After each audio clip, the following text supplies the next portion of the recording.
Title: The Autobiography of Everyone You Never Were. Meet Marcus Ellery, 17 years old, a boy unremarkable in all the ways that matter and remarkable in all the ways no one has yet noticed. He lives in the comfortable space between invisibility and belonging, which is to say he lives where most of us live. Tonight he will receive a gift, perfect recall, the mind's amber preserving every moment, crystalline and permanent. Most of us have wished for such a thing. Most of us have forgotten why we stopped wishing. Marcus, unfortunately, has not forgotten yet. But he will. He will remember everything. The implant was smaller than a grain of rice. Dr. Pavola held it between two gloved fingers under the procedure light, and Marcus had to squint to see it at all, a gray speck, almost nothing, the kind of thing you'd brush from your sleeve without a thought. He kept waiting to feel afraid and didn't. His mother sat in the corner of the room on a vinyl chair, both hands folded in her lap, wearing the expression she used when she was hiding that she was proud. The insertion itself takes 40 seconds, Dr. Pavola said. She had silver hair cropped close to her skull and the calm, deliberate manner of someone who had spent decades performing delicate work. You'll feel pressure, some warmth, nothing more. And how long before it activates? 48 hours typically. The integration period, think of it as the system cataloging what's already there. She set the implant in a tray and began preparing the injection guide, a slim collar that would position the needle precisely at the base of his skull. I do want to reiterate, Marcus, the program is experimental. You've read the materials. Twice, he said. Then you know the range of reported effects. Mild synesthetic cross-referencing of stored memory, occasional vivid dreaming during integration, and in 3% of cases, cognitive dissonance during the first week while the system calibrates. He recited it the way he recited everything, accurately without the information meaning very much to him yet. His mother made a small sound. Not disapproval, something softer. Is there anything about the 3%, she asked, that we should be watching for specifically? Dr. Pavola's pause was professional and brief, confusion about temporal sequence. The implant stores memories in nonlinear architecture, so occasionally a patient will experience recalled events as present tense. It resolves. If it doesn't resolve within 72 hours, you call me. She smiled at Marcus, the first real smile of the appointment. You're the youngest participant in the trial. Your brain is also the most adaptable. I'm not concerned. He lay face down on the table. The collar settled around the back of his neck, cool and precise. He thought about what Dr. Pavola had said, cataloging what's already there. He thought about the chemistry exam he'd failed in October and the exact moment his father had driven away with the U-Haul and the way Priya Menon had looked at him at the junior mixer last spring, not with interest, exactly, but with the preliminary assessment of interest. He thought, I will keep all of this forever. Nothing will wash out. The pressure was there, and then it wasn't. 40 seconds. Done. The first day was uneventful. He went to school, sat through AP English, where they were 3 weeks into Crime and Punishment, a fact he found mildly funny now in retrospect. Mrs. Kellner called on him twice. He ate lunch with Devon and Sanjay at the table near the fire exit, the one with the wobbly leg, and Devon complained about his older sister's boyfriend, and Sanjay said something that made Devon laugh so hard, soda came out of his nose and Marcus laughed too, and it was ordinary, and he thought, I have this completely now. Walking home, he noticed details with more intentional attention than usual. The crack in the sidewalk on Aldermore Street shaped like a backward question mark. The smell of a neighbor's wood smoke cedar, probably with something sweeter beneath it. A dog barking 4 houses down. He was taking inventory. He felt a pleasant, cataloging satisfaction. He slept well. The second day was also uneventful, mostly. He was in the shower when the first echo hit, not a dream because he was awake, and not a memory because it hadn't happened. He was reaching for the shampoo, and then he was standing at a bus stop at night, cold, wearing a jacket he didn't own, with the specific proprioceptive knowledge that his hands were shaking, and there was a man slumped against the bus shelter's plastic wall. The man was bleeding from his mouth.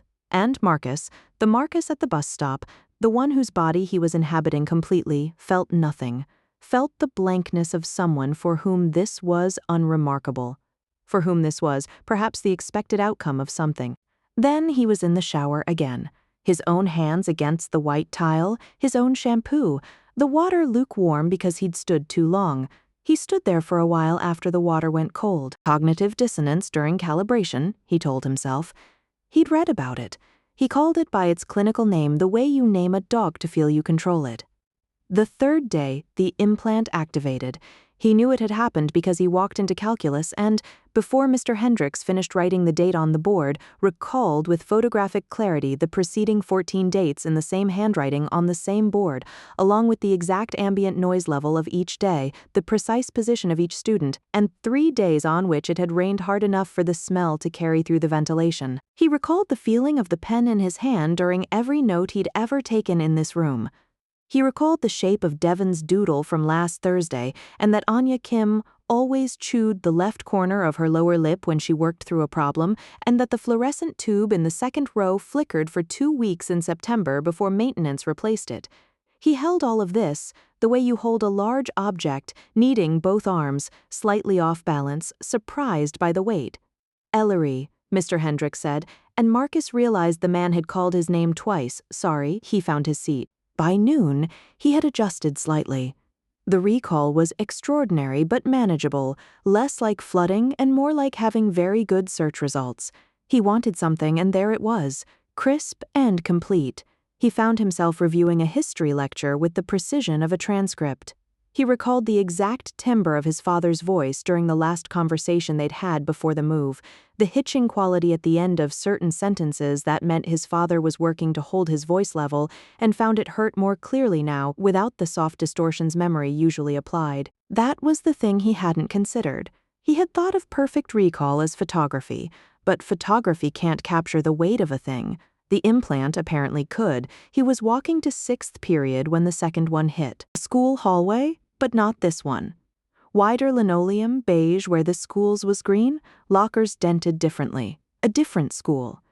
He was walking with purpose and his hands were shaking again, and he was carrying a backpack. And he knew with the certainty of a man who has decided something irreversible that there was a bottle of his mother's sleeping pills in the backpack's front pocket. And he was walking toward the bathroom where the end stall lock worked. And he had counted. He hit a locker. A real locker. This school, his shoulder against coal-painted steel. Devon was beside him suddenly, hand on his arm. Dude, you okay? You just... Yeah, Marcus said. His voice was wrong.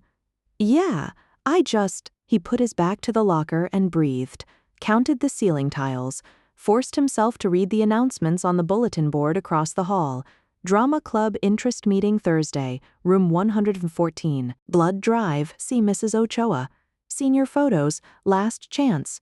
You look gray, Devon said. I'm fine. I didn't sleep great. He straightened, met Devon's eyes and held them until Devon's expression downgraded from alarmed to skeptical. I'm fine. He was not fine. He called Dr. Pavola from his bedroom that night. She answered on the second ring, which meant she had been expecting calls. The calibration, he said. The dissonance. It's not quite what the materials described. Tell me. It's not confusion about when things happened. It's, he stopped, started again. The memories I'm recalling that I don't recognize, are they someone else's, from the trial? Could there be cross-contamination of some? The implant is personal architecture, Marcus. It stores and retrieves your data only. There is no network, no external source. Her voice was calm and careful. What are you recalling? He sat on the edge of his bed. The lamp on his desk threw a yellow circle. His periodic table poster on the wall. His running shoes by the door. All of it was ordinary and solid and exactly where it should be. Myself, he said, doing things. Things I haven't done? He paused. Things I would never do. Silence on her end that was not empty. The materials mention vivid dreaming, he said. They do. But I'm awake. Yes, he waited. She would tell him it was an anomaly, a processing artifact, perhaps elevated stress response. He had read enough of the trial documents to draft the explanation himself. Marcus, she said, what the materials describe as cognitive dissonance is, in some cases, more accurately characterized as access to... She stopped. He heard her choosing the word to adjacent possibility states. He felt cold. What does that mean? The hippocampal architecture the implant works with doesn't only store what happened, it stores, in much weaker signal, certain branching point data, moments where an outcome was determined by an extremely narrow margin. The implant in some users during integration sometimes surfaces, again the pause, the path not taken, the self that would have existed had the outcome been otherwise. He stood up, sat back down. You're telling me I'm remembering things that didn't happen. I'm telling you you're accessing echoes of self-states that were genuinely possible. Your brain, your choices, your circumstances different by degrees. The neurology is real. The person in those memories is you, Marcus. Version you, the fork in the road leads to. The person in those memories? He said. Tried to. He couldn't finish it. I know, she said. I've had 3 other participants in the trial who've described similar content. And in 2 of them, it resolved. The integration completed. The calibration stabilized and the echo states faded below conscious threshold. They describe it now as dream content they can barely recall. In 2 of them, Marcus said, you said 3 participants. A longer pause. The 3rd, Dr. Pavola said, found the experience destabilizing. He left the program. He's receiving support. Her voice was neutral, but precision was its own kind of emphasis. I want you to come in tomorrow morning. He said he would. He hung up and looked at his hands, the same hands, the hands of the boy at the bus stop, the hands that had been in the front pocket of the backpack. He turned them over. He studied the calluses on his right hand from the way he held his pen. He looked at the small scar on his left index finger from the time he'd tried to pry open a paint can at age 11 and the screwdriver slipped. Ordinary hands, he told himself. These are your ordinary hands. He didn't sleep. He lay on his back in the dark and the memories arrived not in the crashing way of the hallway, but in a steadier current now, as if the implant had decided that resistance was over and cataloging should proceed. The boy at the bus stop was 17, the same as him. He had walked away. The man against the glass had been in 2 or 3 subsequent memories, a name surfacing at last, Robert Arlen, his mother's boyfriend in that life, a man with 2 settings Marcus would not think about. The name meant nothing in this life. His mother in this life had no boyfriend. His mother in this life came to the doorway of his room at 9:30 to tell him good night and left it slightly open the way she had since he was small, a habit neither of them had ever acknowledged as the thing it was. But in the memory that wasn't, the implant offered him Robert Arlen with documentary completeness, and he understood distantly and with the horror of understanding how the bus stop had come to exist. The logic of it. The specific and unglamorous process by which a boy becomes someone capable of leaving a man bleeding against a glass wall. He lay in the dark and tried to determine what he felt. Revulsion, yes. But below the revulsion, something he was less comfortable naming, a kind of grief. Not for the man, not for that, for the boy who had made it there, for the version of himself that had assembled from the same material, same brain chemistry, same essential Marcusness, and arrived at that bus stop via a different road. He thought about his father's hitching voice on the phone. He thought about the Thursday in 8th grade when the lunch table situation had resolved itself without incident, and how it might have resolved otherwise. He thought about the afternoon in 6th grade when his mother had left work early because something in his voice on the phone he had never known what had told her to come home. The implant was efficient. It showed him the branches with a cold, taxonomic thoroughness. Here, a Marcus who cheated on an exam, didn't get caught, cheated again, expanded the logic. Here, a Marcus whose father hadn't left but had stayed in the worse way, the way that warps a house's entire climate. Here, a Marcus unremarkable in cruelty rather than in kindness, the bullied becomes something else entirely in the grammar of a different school, a different year.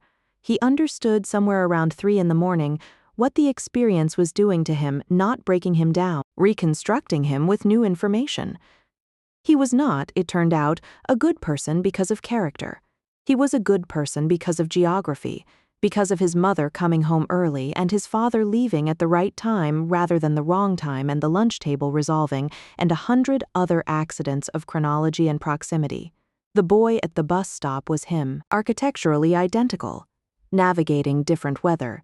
He stared at the ceiling and felt the thing he hadn't expected to feel at 3 in the morning in his ordinary room, with the ordinary lamp and the running shoes by the door. He felt grateful, specific, inconvenient, terrifying gratitude. Dr. Pavola's office in daylight looked smaller than he remembered. He sat in the patient chair and she sat across from him, and he told her, with more clarity than he'd expected to have, what he'd experienced through the night. She listened without interrupting. Her hands were folded in her lap the same way his mother's had been during the procedure. He noticed that. "The third participant?" Marcus said when he was done. "The one who left the program? I can't discuss other participants. I'm not asking about him specifically. I'm asking, did he find the memories of other selves believable? Did he start—" he picked the word carefully. "Did he start to question which memories were actual?" Dr. Pavola looked at him with an expression that was not quite sympathy and was not quite clinical neutrality, something in between those things, a kind of respect. "That is the more common version of destabilization," she said. "Yes, but I haven't done that," Marcus said. "I haven't confused them." "No? No, because—" he thought about how to say it accurately. "They feel different. Not less real, exactly. They're vivid. The detail is complete. But there's a texture difference. Like," he looked for the analogy, "photographs taken by someone who knows you versus photographs taken by someone who almost knew you. The content can be identical. The angle is wrong by degrees." She was quiet. "I can tell them apart," he said. "I just don't know what to do with the ones I can tell apart from mine." "What do you want to do with them?" He thought about the boy at the bus stop. He thought about the logic that assembled him, the specific human machinery of it. "I think," Marcus said slowly, "that I want to keep them." She uncrossed and recrossed her legs. The other participants who resolved cleanly, they were relieved when the echo states faded. They wanted them gone. "I know, but they were using them as funhouse mirrors, grotesque alternate selves." He shook his head. "That's not what they are. They're evidence. They're documentation of everything that didn't happen to me that could have." He paused. "You can't be honestly good if you think you're good by nature. You can only be good by accident if you don't know what accidents you got." Dr. Pavola was quiet for a long time. She had, he noticed, the expression of someone who is hearing a sentence they will repeat later. "The integration will complete in approximately 72 more hours," she said finally. "After that, the echo states will either be accessible as stored memory, low signal, but retrievable, or they'll decay below threshold. We don't know which outcome your particular hippocampal architecture will produce." "Okay," he said. "You understand I can't control that." "I know. If they stay, if they remain accessible, you understand what you'll be carrying." He thought about it. He thought about waking up every day with the complete archive of the boy at the bus stop and the boy in the bathroom and the others he hadn't fully seen yet and would. "Yes," he said. "The story should have ended there, perhaps. The boy with new knowledge deciding to carry it. That would have been sufficient clean, even." But on the way home, Marcus stopped at a gas station for a bottle of water, and while he was paying, he heard two men talking at the next register, and one of them said a name. "Robert Arlen." The other man said, "Yeah, apparently he's been hospitalized."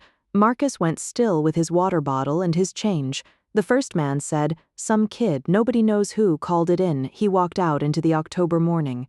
He stood on the sidewalk. He turned the information over the way you turn a strange object, feeling for its shape. A boy at a bus stop at night. A man against a glass wall, bleeding.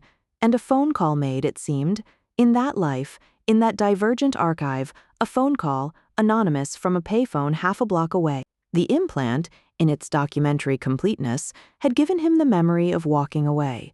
It had not given him the memory of the phone, because the boy who made the call had not thought of it as a memory worth keeping, had not thought of it as significant, had thought of it perhaps as the minimum, the least possible human action performed from a public phone so it could not be traced back, and then walked away from and not thought about again for weeks. Marcus stood on the sidewalk and understood that he had been reading the evidence wrong. Not because the other Marcus was good, he had still done what he'd done, but because the evidence was incomplete.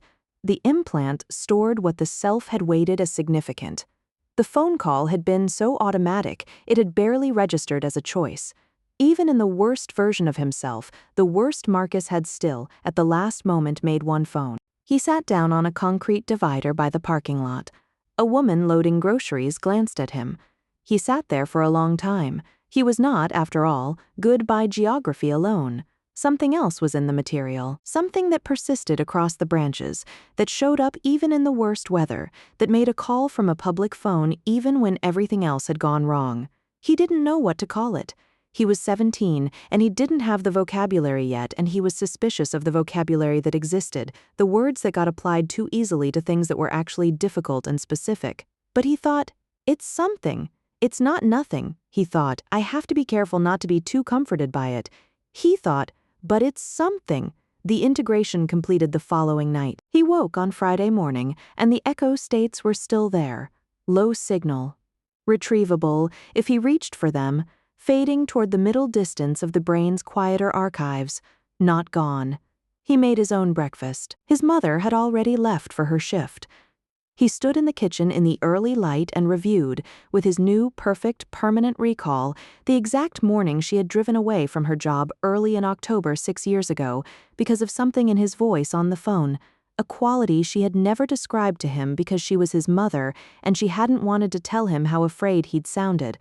He saw it from her side now, in the way the implant could reconstruct composite scenes from memory, her hands tight on the wheel, the specific efficiency with which she had moved through the front door and up the stairs. He had been sitting in his room. He remembered being found. He made coffee, real coffee, not the pod kind his mother drank, but actual ground coffee from the good tin she saved for weekends, and he drank it standing at the window, watching a crow on the power line perform some maintenance on its feathers with complete dedication. Then he went to school. AP English, Mrs. Kellner, Crime and Punishment. She was asking the class whether Raskolnikov was fundamentally different from other people or fundamentally the same, whether his crime placed him outside the category of ordinary humanity or merely revealed something ordinary humanity preferred not to see in itself. Devon said something non-committal. Anya chewed the left corner of her lower lip. Sanjay hadn't done the reading and was performing the careful stillness of someone hoping not to be called on. Marcus raised his hand. He had never, in AP English, raised his hand without being called on first. Mrs. Kellner looked slightly surprised. She gestured to him.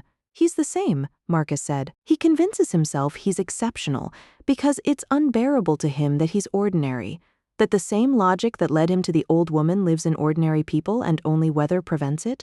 He paused. But I think Dostoevsky actually believes the opposite is also true.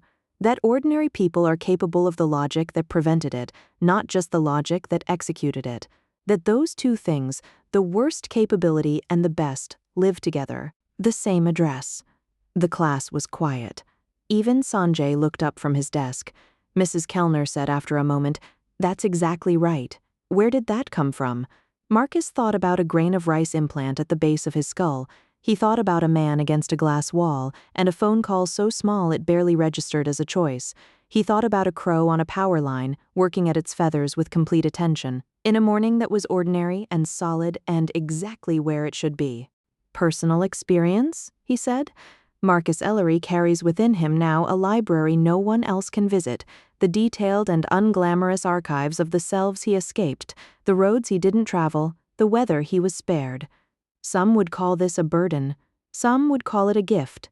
In the haunting area, we have learned that gifts and burdens are rarely different objects. What Marcus discovered at 17 in a small-town kitchen over weekend coffee is the thing most of us spend entire lifetimes avoiding, that goodness is not character. It is choice, renewed daily, in full knowledge of the alternative. That the alternative is not a monster, it is you.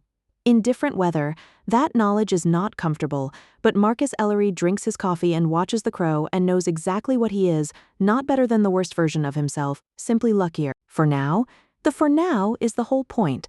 The for now is everything.